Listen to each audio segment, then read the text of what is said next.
Hello, my name is Collin, and my partner is Logan, and together we worked on our presentation over the book There Is No Place for Us, Working and Homeless in America by Brian Goldstone. Thank you. Goldstone has a PhD in cultural anthropology from Duke University. He currently lives in Atlanta with his family, and his wife works in an Atlanta Community Health Center as a nurse. Here, he was inspired by her patients, who he noticed many of them were of poorer status and living out of their cars in parking lots. This inspired him to write the book. Here at the bottom, I have a little quote. This book exposes a crisis that impacts millions of Americans, yet remains largely invisible. And my goal is to push the conversation forward in every way I can. This quote comes from an interview of a video I saw on YouTube. It's also a fun fact that past President Barack Obama said that this was one of his favorite books of 2025. To start off the summary of the book, I want to ask a question the book asks the reader. Isn't hard work and determination enough for success? This book covers this discussion and how in America's homeless is increasing and a new trend known as the working poor, who are individuals that have full-time jobs but are unable to meet their needs. Due to the thriving economy of Atlanta, many apartments are being sold, demolished, or increased in price, which contributes to this new trend of the working poor. Goldstone wants the reader to feel what modern homelessness and poverty is like as families are pushed into it, not dropped. And he wants to give the reader the experience through in-depth interviews and stories from these families through Goldstone's incredible anthropological work. The book also reveals the concept of hidden homelessness, which is where the government changes the definition of homelessness to be able to count less people on its censuses, as it's beneficial to have lower numbers. In There Is No Place for Us, Working and Homeless in America, we follow 5 families. One of them is Cara Thompson. She's a single, black pregnant woman with 3 kids living in Atlanta. Her life is plagued by absent fathers and a high school abortion. She lives in an apartment until her water heater breaks, and when she goes to complain about it to her landlord, he ignores her, which presents her with a case in court. However, she loses that case and is forced to leave her apartment. Eventually, she goes to Florida to live with the father of her children, Darius, and his girlfriend, who ends up stabbing her with a fork, leading her to flee back to Atlanta, where her and her family have to live out of a car. She eventually ends up working for DoorDash until they cancel her account due to her broken car and 2 missed deliveries, I believe.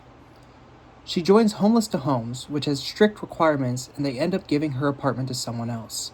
This is very sad because in the book, she actually gets to go see the apartment, and she says that's the apartment she wants. But then the next day, they say that they gave it to someone else. Her children are expelled from daycare, which leads her to take a night security job, while her children stay home. And this is how the chapter ends on Cara Thompson's story. Next up is Britt Wilkinson. She's a single black mother of 2. She has a past of domestic violence with other husbands. She got kicked out of her apartment due to having her cousin over who was incarcerated. He was actually over only for a few days, just to stay the night. She eventually finds a new apartment through a friend, however she is laid off from her job. Eventually she starts up a hair salon out of her house, and her mother Cass moves in with her. Her apartment is demolished, leading her to have to leave the kids with their father and stay with multiple friends till she could find her own place. She was unable to qualify for assistance because she was not currently in a shelter and would have to give up one of her sons who was over the age limit. This is where her story ends. Next is Natalia Taylor. She has 2 kids, a husband named Maurice, and a stable life in Washington, D.C. However, they saw the writing on the wall, as many places in Washington were being sold, demolished, or reconstructed into gyms and Starbuckses. They're expecting their 3rd child when they have to move to Atlanta. due to their apartment being sold without their consideration.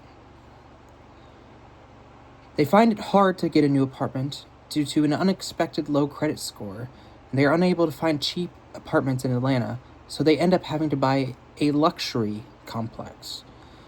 But this luxury complex has cockroaches and is just barely livable. And it's also barely in their budget. After their third kid, Natalia develops postpartum depression, and due to 1 day late payment on their rent, they are evicted. She eventually has to fill out a form where they ask if she is homeless, and she breaks down in tears, realizing that this is the first time she's admitted that she is homeless. However, the chapter ends with a little bit of a hopeful note, as they were approved for a new apartment after 9 months in a hotel. Next up is Michelle Simmons. She lives in an apartment complex with her fiancé Jacob and 1 younger daughter and 2 teenagers from a previous marriage. Their names were Sky and DJ. She comes from an abusive background and she's a stay-at-home mom who's studying online. However, things take a turn when her fiancé Jacob is fired without her noticing. Eventually, Jacob gets into drugs and does not tell Michelle. However, she does find out that he's on drugs, and plus, he's been 2 months behind on rent. Michelle freaks out and decides that she has to get a job, and she leaves her online school, but she gets fired over an argument, and Jacob leaves. She and her kids live in a hotel storage closet as she looks for work. She eventually ends up living on the street, where she meets a community organizer named Pink, and they become friends. Pink appears in another story coming up. She moves into an apartment, but ends up having a drinking problem, and a new boyfriend, Nick, who's abusive to her and her kids. The children end up moving to their aunts, but also during this time, Sky stays with Pink for a while, where he he tells Pink about how Michelle's been doing as they were friends, and Pink tries her best to help out, but is unable to. After being severely beaten by Nick, Michelle moves into a domestic violence shelter, and this is where her story ends. Up next is Celeste Walker. She has 3 children. She lives in a hotel with her boyfriend until he eventually burns it down, and she has to move into a new rental home. She's self-employed after being laid off, and she runs food business out of her new hotel room. She's very much liked by her neighbors, as noted in the book. She receives a diagnosis of breast cancer and was unable to qualify for housing assistance, as she was not literally considered homeless. She's kicked out by armed private security guards who conduct an illegal mass eviction. Here, she also meets Pink. Now, I don't have this in here, but Pink does go on to try to file a court case for this illegal mass eviction. Pink, however, fails as the court rules in favor of the owners of the building. Placed in a dangerous rooming home as her health gets worse, after 6 months she moves to Tampa, Florida, and the book states she felt defeated.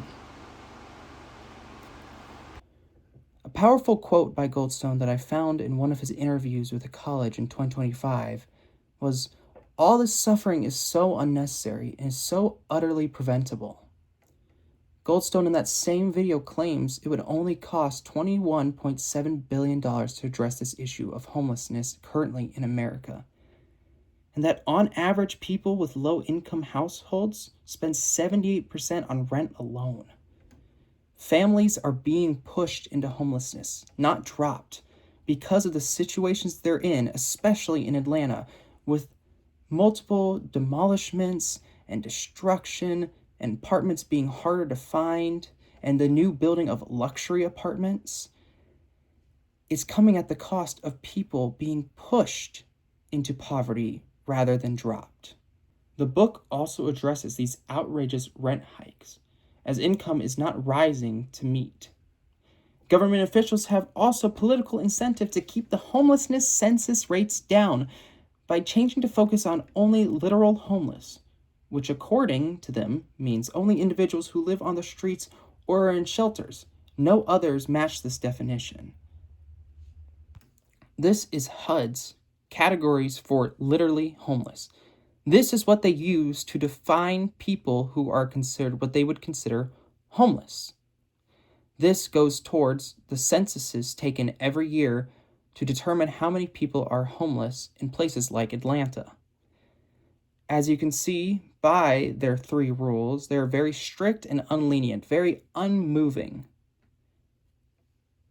As you can see by this article, Goldstone is not the only one who has called out HUD for their poor definition of homelessness and how it affects the homeless population. Here is a picture of a comic I found online that represents the modern thought process of homelessness and what is actually happening. How does this book connect to schools? Well, as a teacher, it's imperative that you understand your students' background and understand what they are personally going through. And many students that many of us will probably teach will have to deal with problems of homelessness. So, what are common problems that these children face due to homelessness? First of all, there are health problems like asthma. There are family issues like Michelle Simmons and her drinking problem eventually in life. There's constant moving, and especially in many of the stories, there was one family that was eventually having to live out of a hotel supply closet. A lot of them were kicked out onto the street. There's also bullying, classism, and discrimination by other students. There's also stress from finances, hunger, and anxiety. So, what is a critique against Goldstone? For me personally, I obviously believe everything Goldstone says. I don't have many critiques, but to get into the mindstone of someone who might critique Goldstone, I thought of it more as in questions, just like the last chapter of our class textbook. So, how is the defined term of homeless by HUD wrong? Well, HUD's definition is too literal and non-fluid, while homelessness is fluid and ever-changing. Just because someone has a place for a while does not disqualify them from homeless status. Also, due to these rules, HUD has involuntarily pushed more people into homelessness than helped. $21.7 billion is a lot of money to spend. Now, no one is saying the government should spend that much in a few days. Rather, over years, more money should go into helping out homeless and raising income for families.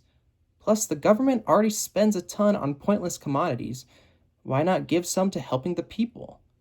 And here's some data to back that up. In this picture, we can see under President Trump, he has put most of the U.S.'s budget into spending on military expenses. Now, if we are seeing an increase in poverty and homelessness in America, shouldn't we also see a lot of that money going in to the people?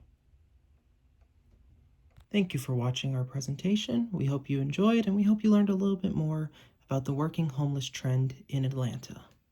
Thank you.